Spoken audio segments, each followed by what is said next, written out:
ओ मंगल भवन अमंगल हारी, द्रवहु सुदशरथ अजर बिहारी। राम सिया राम जय जय राम। राम सिया राम जय जय राम। ओ हरि अनंत हरि कथानंता,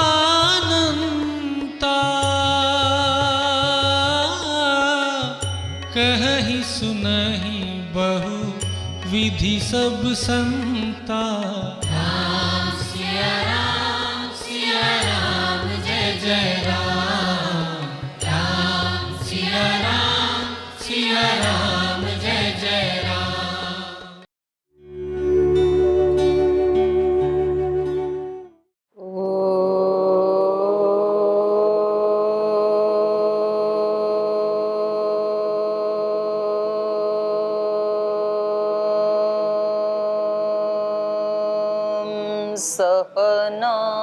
सहनावतु सहनौ भुनक्तु सह वीर्यं करवावहै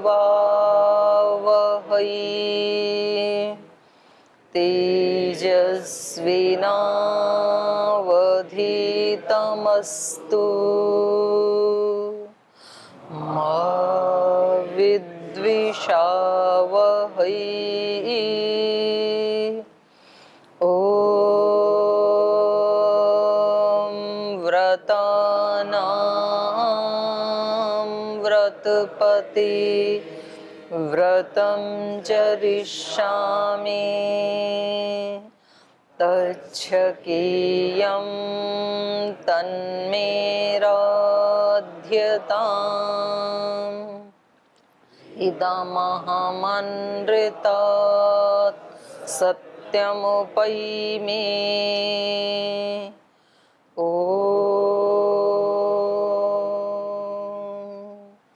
शान्ति शान्ति शान्तिः।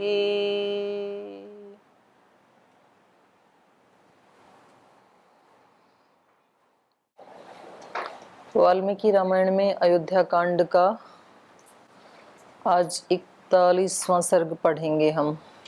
2 श्लोक बचे हैं पिछले सर्ग के। तो इसमें श्री राम गंगा के उस पार पहुंच गए हैं। उन्होंने आर्य सुमंत्र को और गुह को, अपने मित्र को, दोनों को विदा कर दिया और आगे इनको अभी दंडकारण्य में प्रवेश करना है। तो श्री राम लक्ष्मण जी को कह रहे हैं कि यहाँ वन में कैसा भी स्थान हो, सजन हो, विजन हो, आपको सतत सीता माता की रक्षा में तैयार रहना है, सावधान रहना है। और चलते समय भी उन्होंने क्रम बताया कि आगे आप चलें, उसके बाद बीच में सीता माता चलें, मैं सबसे पीछे चलूँगा। तो ये कई बार ये प्रसंग आया है कि हमारी जो वैदिक परंपरा है उसमें मातृशक्ति को ज़्यादा गौरव दिया जाता है। कहीं वहाँ जैसे आरोहण करना था नौका पे तो उनको सबसे पहले आरोहण का मौका दिया जाता है। कहीं पैदल चलना है, जंगल में चलना है तो उनको आगे रखा जाता है। और यदि 2 व्यक्ति हैं तो एक आगे से सुरक्षा करता है, एक पीछे से करता है।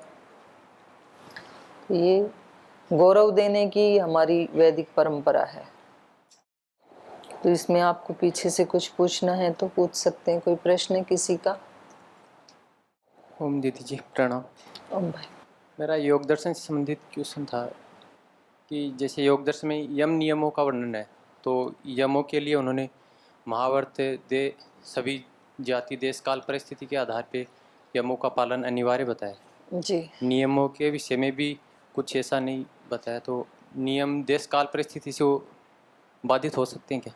नहीं, वो अंडरस्टैंडिंग ही है वहाँ पर ते सार्वभौमा महाव्रतम कहा ना, तो उसका भी हो ही जाएगा ग्रहण। यम का कहने से नियम का भी ग्रहण हो ही जाएगा। यदि हम इस योग विद्या को एक विशाल वटवृक्ष की तरह से देखें तो यम नियम उसकी जड़ें हैं जो उस वृक्ष को धरती से जोड़ के रखती हैं और उसको पोषण भी देती हैं, और धारणा ध्यान समाधि उसको अनंत आकाश में आगे बढ़ने की अवकाश देती हैं, शक्ति देती हैं। तो व्यक्ति कितना भी ज़्यादा किसी चीज़ को प्राप्त क्यों ना कर ले, बड़ी उपलब्धि को, लेकिन उसके पैर हमेशा जमीन पे टिके होने चाहिए। यदि पैर उखड़ गए तो फिर वो सफलता किसी काम की नहीं है। तो यम नियम जो हैं ये हमें धरती से जोड़ के रखते हैं। तो जमीन से जुड़े रहना बहुत जरूरी है, नहीं तो व्यक्ति गिर जाएगा पैर उखड़ते ही। तो दोनों का ही है वहां पर ग्रहण। यम नियम किसी भी परिस्थिति में शुरुआत बल्कि वहां से होती है, ये कहना चाहिए।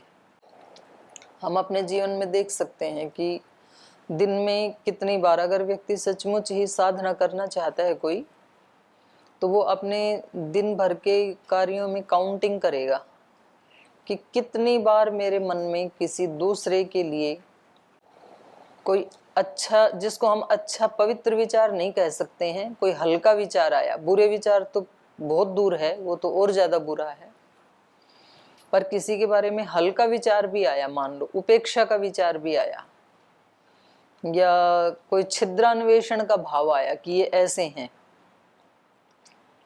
तो उसकी काउंटिंग यदि रात को करेंगे तो आपको पता लगेगा कि कम से कम 10 बार आपने अपने चित्त को नीचे गिराने का प्रयास किया, प्रमाद किया। तो फिर व्यक्ति सोचेगा कि अगले दिन ऐसा नहीं करूंगा, तो अगले दिन हो सकता है वो 9 बार करे, 8 बार करे, 7 बार करे। एकदम से तो नहीं होता है बंद, क्योंकि आपने ये दोष नहीं करना है, ये विचार तो अभी साल 6 महीने का है सुना हुआ, और प्रमाद वाले तो वर्षों के नहीं जन्मों के हैं। तो थोड़ा तो टाइम लेंगे वो, पर एक बार शुरुआत जब हो जाती है ना, तो फिर उस व्यक्ति को अनजाना एक आनंद आने लगता है। उसको लगता है कि भाई सुख शांति का रास्ता तो यही है, और फिर वो उसको करता है। एक बार किसी व्यक्ति को कोई रस फील हो जाए, महसूस हो जाए, तो वो आत्मा का स्वभाव है, वो उसको बार बार लेना चाहता है। तो साधना में कष्ट नहीं है, सुख ही है। साधना का अपना एक सुख है, आप अपना एक आनंद है। जैसे किसी व्यक्ति को प्रतिकूल परिस्थितियों में आनंद लेना आ जाए, आनंद लेना तब आएगा कि जब वो व्यक्ति उस समय ये फील कर रहा हो कि इससे मेरी इम्यूनिटी बढ़ रही है, भावनात्मक या आध्यात्मिक साधना की शक्ति बढ़ी रही है ना, तो फिर वो मतलब बड़े आराम से डटा रहता है और उनका मुकाबला कर लेता है। फिर जैसे श्रद्धेय स्वामी जी महाराज का कोई ऐसा काम नहीं है जिसमें बीच में कोई पंगा ना होता हो, तो अगर उनको उसमें आनंद ना आए तो अगली बार फिर वो ऐसा काम करेंगे ही नहीं, लेकिन वो करते ही रहते हैं। तो ऐसे सोचते रहते हैं कि भाई हम अपनी तरफ से अच्छा ही कर रहे हैं, और फिर भी अगर कोई बात आई है तो इससे हमारा लाभ ही होगा, इसमें भी भगवान ने कुछ अच्छा ही सोचा होगा, और वो ऐसे ही होता है। तो सबसे पहले शुरुआत हुई वृंदाकरात से कि दवाइयों में मनुष्यों की खोपड़ी की वो डालते हैं, चूरा डालते हैं बना के, हड्डी का चूरा। उससे जिनको नहीं पता था कि ये दवाई बनाते हैं उनको भी पता लग गया, प्रचार ही हो गया। फिर कोरोनिल का कितना शोर मचा, जिनको नहीं पता था उनको भी पता लग गया कोरोनिल कोई दवा है। फिर अभी रुचि सोया एफपीओ का कितना शोर मचा, जो हमारे जैसे जिनको ये भी नहीं पता एफपीओ क्या होता है, ये रुचि सोया क्या भला है, उनको भी पता लग गया कुछ तो है इनसे जुड़ा हुआ है। तो ऐसे ही साधक को जब जब प्रतिकूलता आती है, साधक के लिए कुछ भी अशुभ नहीं है, या तो शुभ है या तो शुभ की तैयारी है। इस भाव से वो हर परिस्थिति में अपने मन को समता से युक्त कर लेता है फिर। और जब वो एक बार निकल जाता है ना, तो फिर तो उसको एक अनुभव, एक संस्कार बन गया, तो उसमें थोड़ी हिम्मत भी आ जाती है। वो कहता है मैंने एक परिस्थिति को पार कर लिया तो दूसरी को भी कर लूंगा। फिर उसी बल से वो दूसरी को, तीसरी को, चौथी को कर लेता है। तो ऐसे उसका बल बढ़ता चला जाता है और दोषों का बल घटता चला जाता है। आप किसी भी नेगेटिव चीज को एक बार फेस कर लोगे ना, तो समझ लो कि आपने उसको आधा तो पराजित कर ही दिया। कुछ समझाने के लिए पुराणों में आती कथा एक की, कहीं अभी मेरे को पूरा याद नहीं है, उसका भावार्थ बता रही हूँ, हो सकता है आप में से किसी ने सुना होगा। बलराम जी, कृष्ण जी और एक और कौन थे उनके साथ, हैं? कौन थे? ना, हनुमान जी नहीं थे। हनुमान जी राम जी के साथ थे, कृष्ण जी के साथ नहीं थे। कहीं की कहीं ईंट रोड़ा मत जोड़ो। 3 व्यक्ति थे, मेरे को तीसरे का नाम याद नहीं है। तो उन्होंने एक जंगल में कहीं गए थे, एक झील के किनारे थे, और वहां पर शर्त ये थी कि वहां कोई असुर रहता है। तो वो बोले कि भाई 2-2 घंटा या 3-3 घंटा जगेंगे हम, क्योंकि असुर आएगा। तो सबसे पहले बलराम जी ने कहा कि मैं बड़ा हूं तो मैं जगता हूं, आप लोग सो जाओ आराम से। तो सोए तो वो असुर निकला और उन्होंने उनसे कुछ वार्तालाप करना शुरू किया, उनको कुछ बुरा भला कहना शुरू किया। तो नाराज हो गए कि आप ऐसा कैसे बोल सकते हैं, हम तो ऐसा जीवन नहीं जीते। फिर वो और लंबा हो गया, फिर वो और लंबा हो गया, और जितना जितना उन्होंने झगड़ा किया वो असुर इतना बड़ा लंबा चौड़ा हो गया कि उनको पसीने छूट गए, फिर बेहोश होके गिर गई वो। तो तब वो टाइम भी उनका पूरा हो गया था 2 घंटे का। तो फिर वो दूसरे व्यक्ति, उनकी बारी थी, तो वो, उनका नाम भूल गई मैं, वो उठे, उनके साथ भी ऐसे ही हुआ, वो भी बेहोश हो गए। अर्जुन, मुझे नहीं ध्यान नहीं, अर्जुन नहीं थे शायद। फिर नंबर आया कृष्ण का, चलो कोई भी हो, अपने को तो काम की बात जाननी है। तो कृष्ण भी उठे, तो उन्होंने देखा कि फिर वो असुर आया। उसको देख करके कृष्ण हंसने लगे, फिर वो और ज्यादा उनको भला बुरा कहने लगा, वो और ज्यादा हंसने लगे, फिर वो उनको गाली निकालने लगे और हंसने लगे वो। तो जैसे जैसे वो हंसते जाते थे वैसे वैसे वो छोटा होता जाता था, और लास्ट में तो ये हुआ कि वो बेचारा इतना छोटा हो गया कि कृष्ण ने उसको एक उसमें बोतल में भर लिया और ढक्कन लगा दिया ऊपर से। तो फिर दिन निकलने पर जब वो उठे दोनों, उनकी मूर्छा टूटी, उठे, तो उन्होंने कहा कि आप कब उठे, आप ड्यूटी पे कब चढ़े, और क्या आपने यहाँ किसी असुर को देखा? बोले असुर, यहाँ कैसा असुर? बोले आप बच गए, इसका मतलब वो हमारे ऊपर ही कुछ वार करके चला गया। यहाँ तो इतना विशाल काय असुर था कि हमारे पसीने छूट गए, हम तो बेहोश होके गिर गए। दोनों ने अपना अपना सुनाया। तो कृष्ण ने वो बोतल निकाली, बोले अच्छा यही था क्या? बोले हाँ यही था, पर आपने इसको इतना छोटा कैसे बना दिया, ये तो आकाश में चढ़ रहा था। तो ये समझने के लिए है, अपन किसी भी प्रतिकूलता से जब पराजित होते हैं, उसको बड़ा मान लेते हैं, तो सच में ही उसका साइज बढ़ने लग जाता है। आपने ऐसी कहानियां सुनी होंगी भूत प्रेत की, कोई भूत आया और वो व्यक्ति डरा और भूत तो बहुत लंबा हो गया।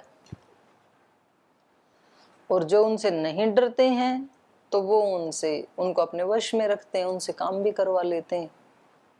उन शक्तियों से नेगेटिव शक्तियां भी हैं, पॉजिटिव शक्तियां भी हैं। तो व्यक्ति को प्रयास ये करना चाहिए कि जब मैं ठीक काम कर रहा हूँ तो गीता के श्लोक के ऊपर विश्वास होना चाहिए कि जो न ही कल्याणकृत कश्चित दुर्गतिम तात गच्छति।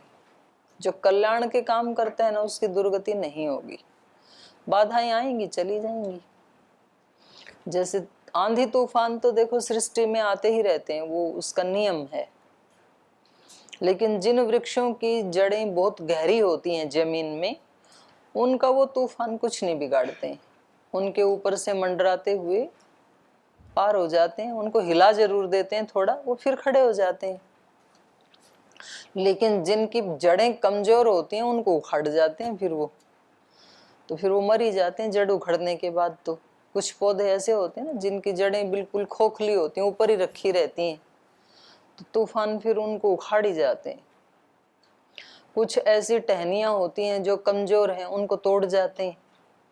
पर कुछ ऐसे मजबूत वृक्ष हैं, उनको खूब हिलाएंगे तूफान, तोड़ नहीं सकते लेकिन उनको।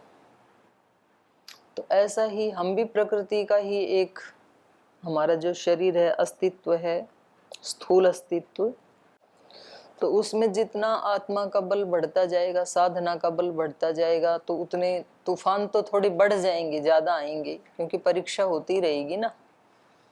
जो जितना आगे बढ़ेगा उसके जीवन में उतनी ज्यादा परीक्षा आएगी।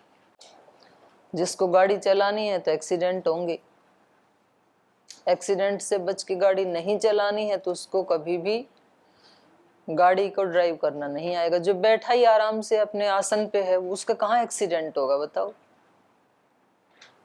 और चलेगा तो एक्सीडेंट होगा। एक्सीडेंट होगा तो सीखना, मतलब वो आएगी वो विद्या। जिसको घुड़सवारी करनी नहीं, घोड़े पे चढ़ा नहीं, तो गिरेगा कैसे? वो जमीन पे बैठा हुआ तो गिर नहीं सकता है।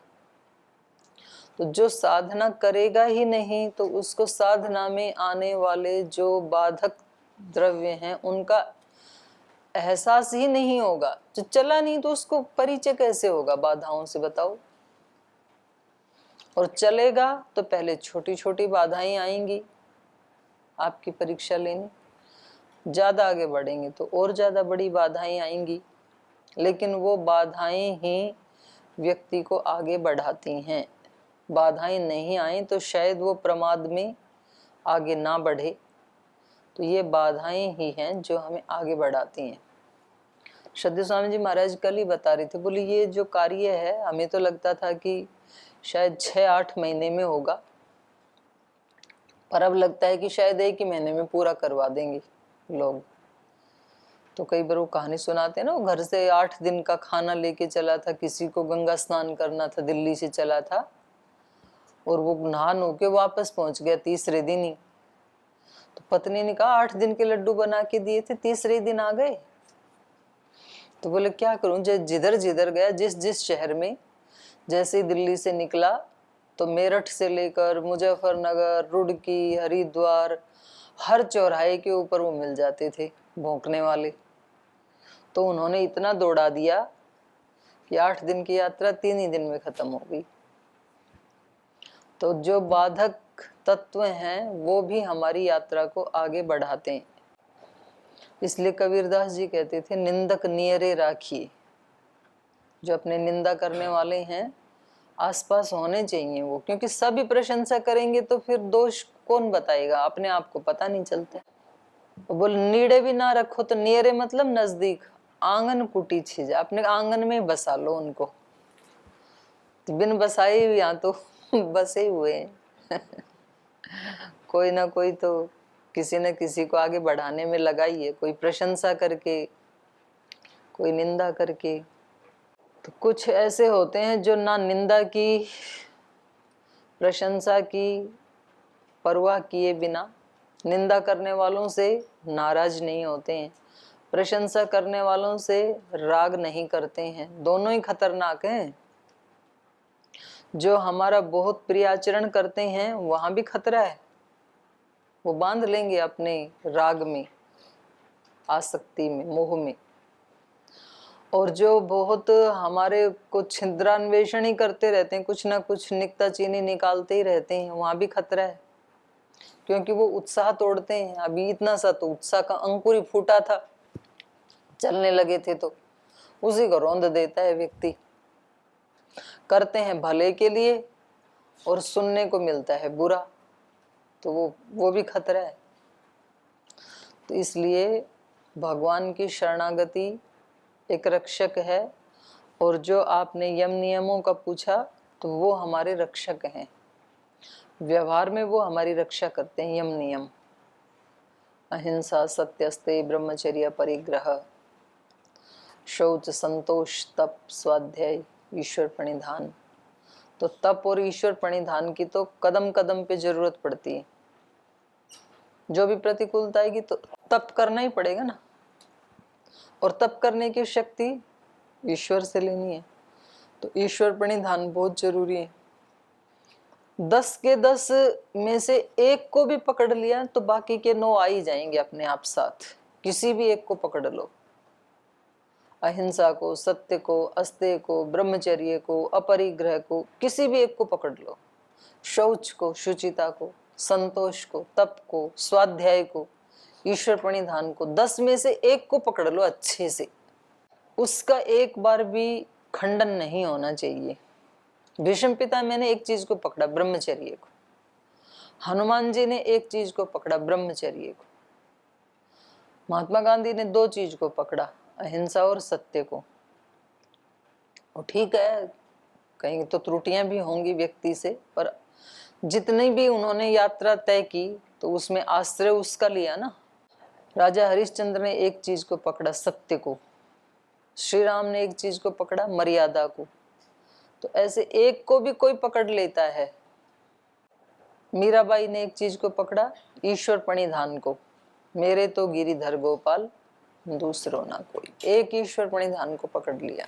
और फिर सब में सब आते हैं, ऐसा नहीं कि वो केवल एक ही रहता है, क्योंकि वो एकदम ऐसे गुथे हुए हैं वस्त्र की तरह से, ताने बाने की तरह, सारे एक ही साथ। तो एक को हमने एक छोर को पकड़ा तो पूरा वस्त्र हाथ में आ गया, चाहे वो अच्छाई का है चाहे बुराई का है। ठीक है, उनको दे दो। ओम माता जी, मेरा प्रश्न गुरु का है। गुरु का मार्गदर्शन कैसे करें? गुरु का महिमा क्या है? गुरु का सेवा का महत्व क्या है? गुरु बिना मुक्ति हो सकता है या उद्धार? गुरु के वचनों का महत्व क्या है? इतनी झड़ी लगा देते हो प्रश्नों की, मतलब एक एक तो पूछो भाई। पूरे पूरे। तो अब 1 बाय 1 चलो। पहला क्या है? मार्गदर्शन क्या है? जी, गुरु का मार्गदर्शन क्या है? गुरु का जीवन ही उसका मार्गदर्शन होता है। जैसे गुरु जीते हैं ना, तो वो मार्ग दिखा रहे हैं कि तुम भी ऐसे ही रहो। जैसे हमारे गुरु 24 घंटे में से 20 घंटे 365 दिन पुरुषार्थ करते हैं, मेहनत करते हैं। इतना सारा उनके पास होने के बावजूद भी आराम कर सकते हैं ना आराम से। तो देखो कितने सारे तो शिष्य गण हैं चरण दबाने के लिए, सेवा करने के लिए, और इतना साधन भी हो गया अभी तो कोई भिक्षा मांगने की भी जरूरत नहीं है। फिर उसके बावजूद भी 20 घंटा मेहनत करते हैं। और मेहनत किसके लिए करते हैं? दूसरों के सुख के लिए, क्योंकि अपने लिए तो कुछ चाहिए ही नहीं। तो ये मार्गदर्शन है हम सब के लिए कि भाई हम अपनी पढ़ाई में इतना पुरुषार्थ करें। या जिनको पढ़ाई भी नहीं चाहिए, केवल भगवान चाहिए, तो वो 20 घंटा साधना करें फिर। क्योंकि बोलने से या कहीं किसी स्थान पे जाने से, गंगोत्री जाने से, यमुनोत्री जाने से, नीलकंठ जाने से थोड़ी मिलेगा भगवान। अपने गलत अभ्यासों को हटाने के लिए व्यक्ति को तब पुरुषार्थ करना पड़ता है। साधना में तो सबसे ज्यादा करना पड़ता है। आध्यात्मिक उपलब्धि तो इस विश्व की सबसे बड़ी उपलब्धि है, अंतिम चीज है वो तो, बाकी तो सब उससे छोटी है। अब ये धन आदि कमाने के लिए भी जब 20-20 घंटे इतना तप करना पड़ता है, तो आप सोचो आध्यात्मिकता के लिए। इसलिए जिनका मन ये है ना कि जी हमें ये कुछ चीजें नहीं चाहिए, हमें तो बस केवल आत्म साक्षात्कार करना है या परमात्मा का साक्षात्कार करना है, तो आपको 20 घंटे उसके लिए तप करना चाहिए। फिर जागते हुए जो भी काम करते हैं ईश्वर प्रणिधान की स्थिति में रहें। सब अपने कर्तव्य पालन करने के बाद आपको 2-2 घंटा 3-3 घंटा ध्यान, उपासना, प्राणायाम, समाधि, इस सब का अभ्यास करना चाहिए, तब होगा। तो ये ही गुरु का मार्गदर्शन है। वो अपने जीवन से हमें सिखाते हैं कि किसी भी चीज की उपलब्धि के लिए कितना तप करना पड़ता है, और फिर उसको करते हुए कितने इधर उधर से आंधी तूफान आते हैं। कुछ लोग रास्ता रोकते हैं, कुछ लोग गलत कुछ चला देते हैं, कुछ पुतले फूकते हैं, और उन सब के होते हुए वहाँ डटे रहना जो अपने को चाहिए उसके लिए, तो यही मार्गदर्शन है। तो आचार्य गुरुजन हमें अपने जीवन से सिखाते हैं, तो हम जितना सीख पाएंगे उतना हमें भी उपलब्धि होगी। थोड़ा सीख पा रहे हैं तो थोड़ी उपलब्धि होगी, जितना जितना उसको बढ़ा देना चाहिए हमें। जितना हमें समझ में आ गया, हमें ये समझ में आ गया कि भाई इतना तप पुरुषार्थ करना चाहिए, तो हमें अपने वाले को बढ़ा देना चाहिए। फिर भले ही हम किचन में काम करने वाले ही क्यों ना हो, फिर चाहे हम झाड़ू लगाने वाले ही क्यों ना हो, तो अपने उसी काम को हमें इतनी प्रामाणिकता से करना चाहिए। दूसरा क्या है? गुरु की महिमा क्या है? यही गुरु की महिमा है कि वो हमारे अज्ञान को तोड़ देता है, हमारी जो छिपी हुई शक्तियां उनको अभिव्यक्त कर देता है, क्योंकि गुरु के बिना ये हो नहीं सकता है। तो गुरु तत्व की आवश्यकता देवों को भी है, असुरों को भी है, मनुष्यों को भी है, पशु पक्षियों को भी है। तो यही उसकी महिमा है कि वो हमारी प्रसुप्त शक्तियों को अभिव्यक्त कर देता है। अब यहाँ जो रहने वाला व्यक्ति है वो कितना भी निकम्मा से भी निकम्मा होगा, वो भी कुछ ना कुछ तो कर ही लेगा, और यहाँ से जो चला जाएगा ना, तो उसके अंदर वो शक्तियाँ होते हुए भी अभिव्यक्त नहीं हो पाएंगी। वो कहीं भीड़ में भीड़ का ही हिस्सा बन जाएगा फिर। तो गुरु की महिमा ये है कि वो राह भी दिखाता है और हमारी प्रसुप्त शक्तियों को भी जगाता है और हमारे दोषों को भी मिटाता है। तीसरा बोलो। तीसरा है, गुरु का सेवा का महत्व क्या है? यही गुरु की सेवा है कि वो जिस उद्देश्य और जिस लक्ष्य को लेके चला है, हम उसमें क्या सहयोग कर सकते हैं। तो और भी कुछ सहयोग नहीं कर सकते हैं, तो उसमें बाधा ना बनना ही एक सहयोग है। हम बाधा ना बने, हमारे को एक बार भी गुरु को कहना ना पड़े, तो ये गुरु की सेवा यही है। गुरु की सेवा का मतलब ये नहीं है उनके हाथ पैर दबाना, उनके कपड़े धुलना। वो मिल जाए तो वो भी बहुत अच्छी बात है, पर वो सबको कैसे मिलेगा? कपड़े 2 पहनते हैं, धुलने वाले 100 हैं, तो सबको कैसे मिलेगा? तो वो जिस कार्य में लगे हैं उस कार्य को आगे बढ़ाना। अब वो तो अनंत दिशाओं से अनंत कार्य में लगे हैं, तो हम कौन से वाले में सहयोग करें?